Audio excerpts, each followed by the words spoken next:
தற்போது ஒரு முக்கிய செய்தி. தமிழ்நாடு வளர்கிறது என்கிற தலைப்பில் மதுரையில் நாளை முதலமைச்சர் தலைமையில் முதலீட்டாளர்கள் மாநாடு நடைபெறவுள்ளதை முக்கிய செய்தியாக பார்த்து வருகிறோம்.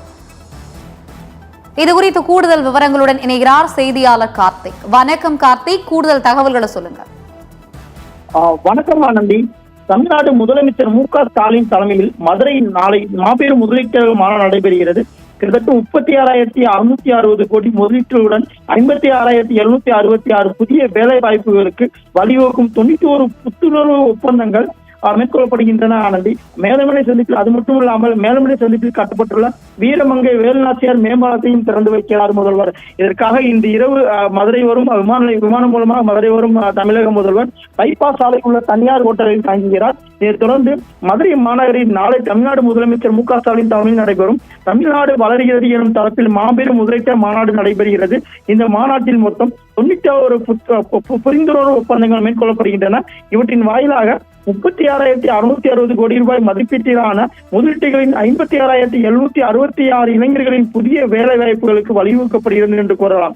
அத்துடன் மேலூர் சிப்காட் தொழிற்பூங்காவிற்கு அடிக்கல் நாட்டுகிறார். அவற்றைத் தொடர்ந்து நாளை நடைபெறும் விழாவில் 63,698 பயனாளர்களுக்கு வீட்டுமனை பட்டாக்களின் முதலமைச்சர் வழங்குகிறார். மேலும் ரூபாய் 3,065 கோடி மதிப்பீட்டில் முடிவூட்ட பணிகளை திறந்து வைத்து புதிய பணிகளுக்கும் அடிக்கல் நாட்டுகிறார். 150 கோடி ரூபாய் செலவில் மேலமடி சந்திப்பில் கட்டப்பட்டுள்ள மேம்பாலத்தையும் திறந்து வைக்கிறார். ஆனந்தி, கிட்டத்தட்ட ஒரு வருடமாக நடைபெற்ற இந்த மேம்பால பணியானது மதுரை தொண்டி சாலை அண்ணா பேருந்து சந்திப்பில் தொடங்கி ஆவின் சந்திப்பு மேலமடை சந்திப்பு வழியாக மதுரை சுற்றுச்சாலை இணைத்து அதன் தொடர்ச்சியாக சிவகங்கை மாவட்டம் பூவந்தியில் முடிவடைகிறது.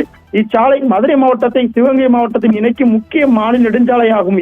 இச்சாலையில் அதிகமாக கல்வி நிறுவனங்கள் அமைக்கப்படும் போது மாணவர்கள் எளிதில் செல்லும் வகையில் இந்த சாலையில் அமைக்கப்பட்டுள்ளது. அந்த தொடர்ந்து இந்த பல்வேறு நிகழ்ச்சிகளில் கலந்து கொள்ளும் முதல்வர் நாளை மதியம் வந்து விமானம் மூலமாக சென்னை திரும்புகிறார். இதற்கான ஏற்பாடுகளும் தொடர்ந்து மாவட்ட நிர்வாகத்தால் செய்யப்பட்டுள்ளது.